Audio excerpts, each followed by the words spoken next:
Olá, meu amigo e minha amiga, sejam bem-vindos a mais um Portal do José, hoje trazendo informações muito importantes e revelações que nos ajudam a compreender melhor algumas situações que estão acontecendo fora do Brasil e algumas que estão acontecendo aqui dentro do nosso país. Antes de entrarmos nos temas, quero convidar você que está chegando agora ao nosso portal e não nos conhecia para que você se inscreva aqui conosco. Somos agora 852 mil pessoas inscritas e conectadas através do nosso portal. Você que é muito bem-vindo e muito bem-vinda. Conheça os nossos outros vídeos, se você gostar, compartilhe, recomende, dê o seu joinha, o seu comentário, se puder, se inscreva aqui também no nosso clube de membros, tá legal? Então, vamos aos temas. Começando aqui, gente, por uma fila que está andando e que não está sendo destaque nos principais veículos de comunicação. Me refiro especificamente a essa notícia aqui. Moraes vota para condenar mais 5 réus pelo 8 de janeiro. Gente, como tem gente que acreditou em estelionatários, vigaristas, golpistas, de ladrões de baixo nível e acabaram se dando muito mal. Essas pessoas já estão vivendo um calvário que se arrasta desde o dia 8 de janeiro, quando muitas foram presas, né, até o dia de hoje. Só que agora eles estão com esse calvário concretizado, né, com data muito longa para terminar, porque a condenação está chegando a 17 anos para algumas dessas pessoas. Agora, não foi por falta de aviso, isso demonstra o nível de irracionalidade que adoeceu uma parcela da sociedade brasileira que ainda não se curou, porque apesar de terem sofrido muitos baques, ainda foram para as ruas, né? Meia dúzia de gatos pingados no último feriado. Certamente não foram os outros tantos que estiveram em outras manifestações, porque perceberam que poderiam terminar com a tornozeleira eletrônica ou na papuda ou na colmeia.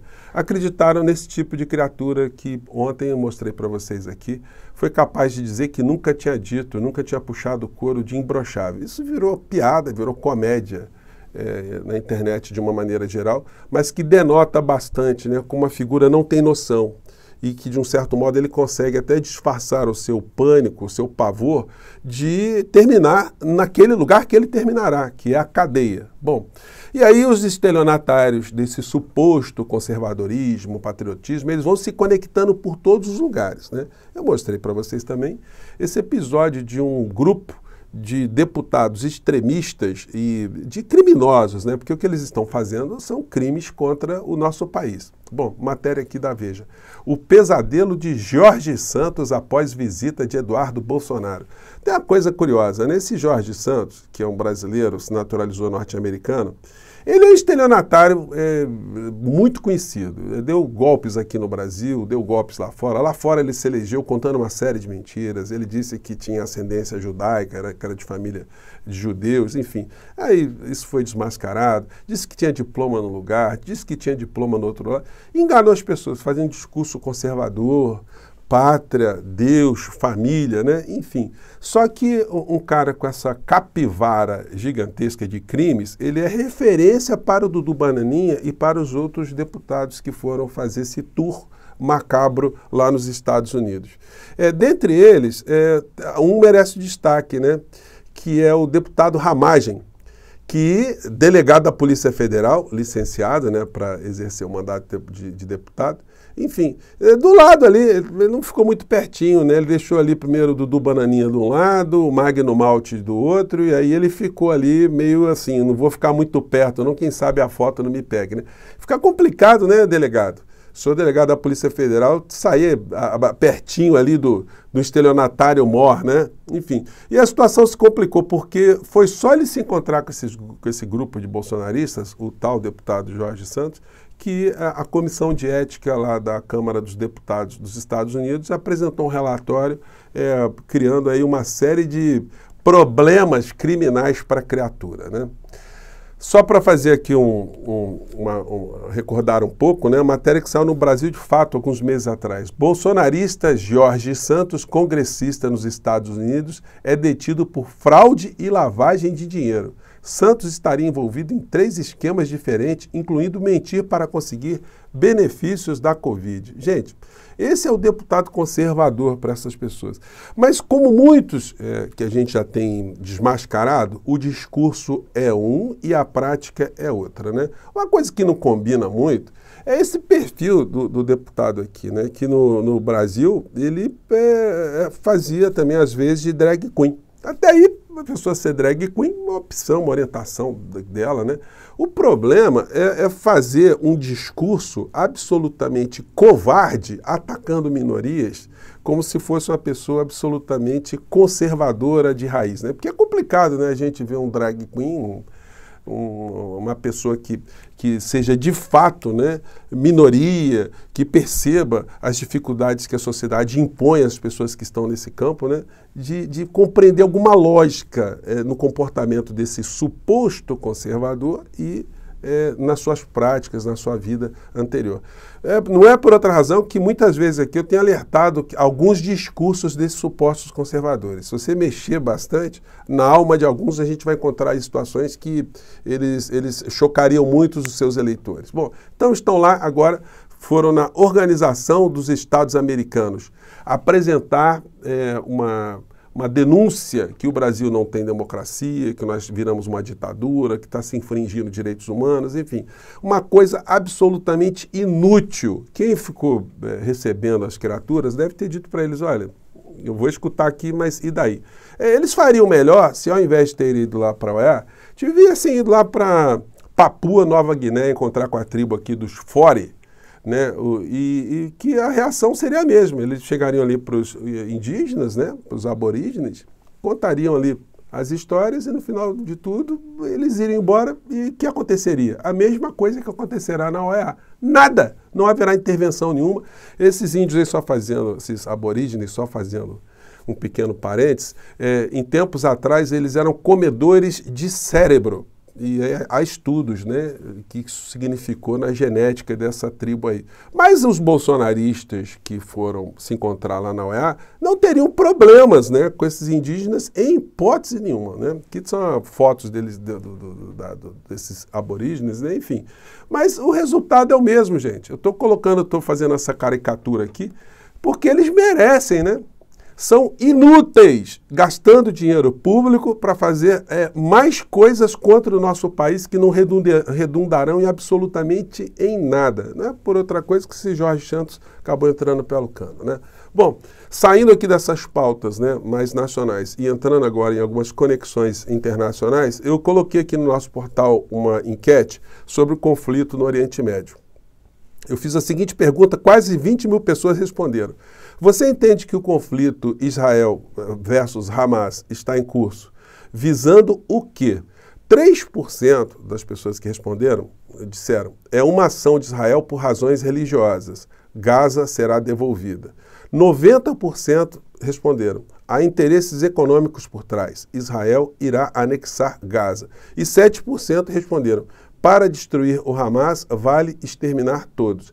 Gente, às vezes eu fico meio chocado, né, com a opinião de algumas pessoas, né? Eu até entendo que no começo do conflito, quando teve o 7 de outubro, que muitas pessoas ficaram tocadas ali por um sentimento de raiva, de ódio. E quem é judeu, é difícil a pessoa não se sensibilizar de uma maneira muito mais potente, né, com aquilo, porque você está dentro de um grupo que potencialmente está ameaçado por todos os cantos. Então você não quer essa ameaça, você topa qualquer coisa para essa ameaça ser dissipada. Acontece que existe muita manipulação, inclusive em relação ao povo judeu. Muitas pessoas estão sendo induzidas a acreditar que o conflito está se dando para a proteção de Israel, proteção do povo judeu, mas tem coisas aqui muito interessantes que revelam que essa gente que está no poder lá em Israel e nos Estados Unidos, eles não estão preocupados nem com a segurança de Israel, nem com o povo judeu, nem com antissemitismo, nem com antisionismo, absolutamente nada. Esses grupos vivem em ilhas absolutamente imunes a qualquer tipo de alteração na sociedade. E aí, enfim, eles têm a máquina de propaganda e vão para defender os seus interesses colocando as suas pautas. Mostrei para vocês aqui esse vídeo, né, da agência France Press, que foi apresentado lá pelos militares de Israel, como descobertas muito poderosas, né, sobre aquilo que eles disseram que havia lá.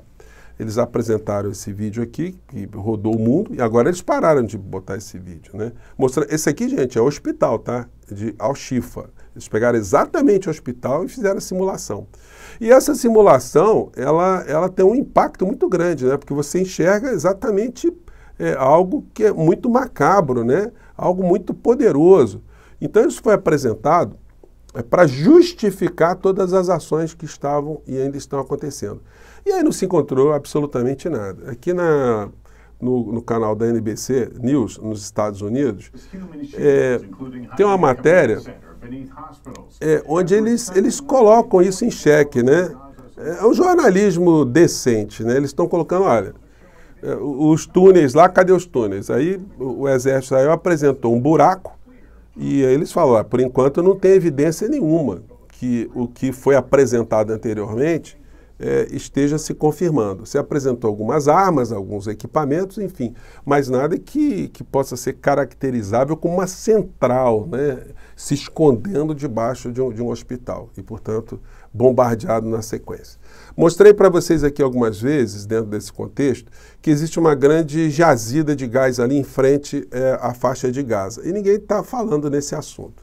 Que o Benjamin Netanyahu, um mês antes do conflito, esteve lá na ONU e no G7, dizendo que Israel tinha um grande interesse de fazer um corredor atravessando ali a região toda, um grande corredor que seria alternativo à Rota da Seda, pensada, né, estruturada pelos chineses, que seria uma rota do Oriente Médio ali.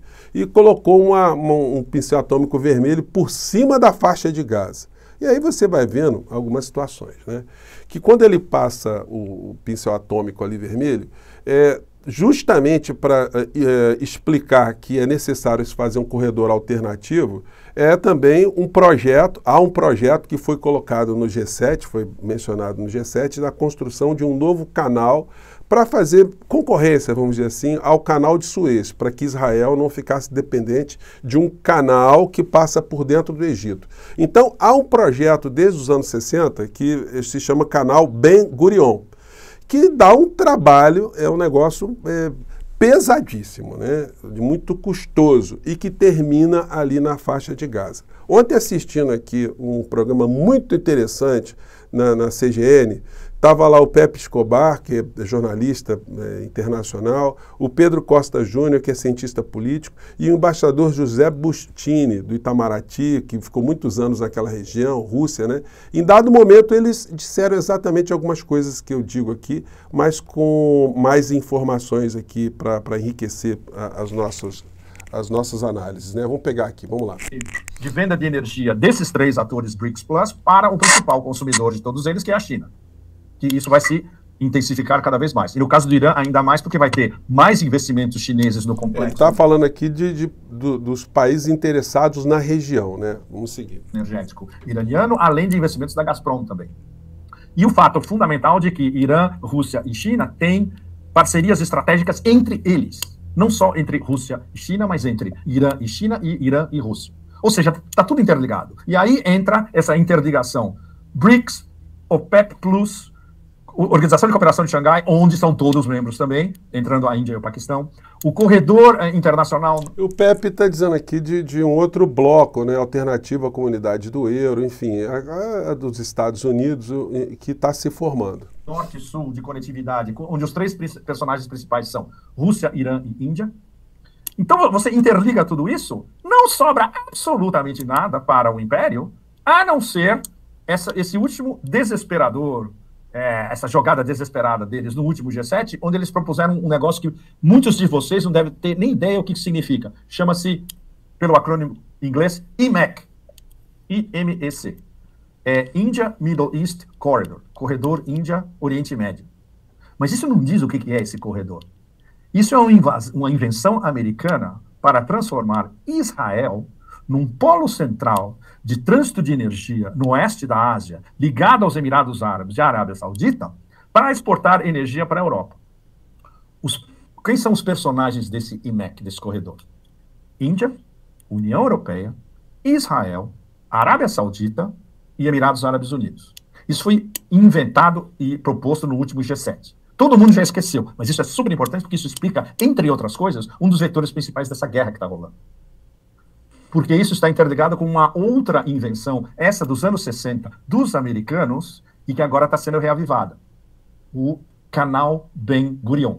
Vocês já devem ter ouvido falar do canal Ben-Gurion. O canal Ben-Gurion, indo do Golfo de Aqaba até o leste do Mediterrâneo, seria, se for construído, se fosse construído, um concorrente direto do canal de Suez, e aí não ia mais passar pelo Egito. O nó principal nessa história toda de corredor de conectividade, de comércio e de energia, e de comércio de energia, seria Israel. E onde chegaria, se for ou se fosse construído, o canal que eles têm que construir em elevações enormes, seria uma operação absurda, uma obra de engenharia monumental, caríssima e a longo prazo, o canal desembocaria ao norte de Gaza. E o que tem no norte de Gaza? Em frente ao norte de Gaza, a 30 quilômetros do norte de Gaza, no oceano, no Mediterrâneo Leste, as reservas de gás que pertencem aos palestinos.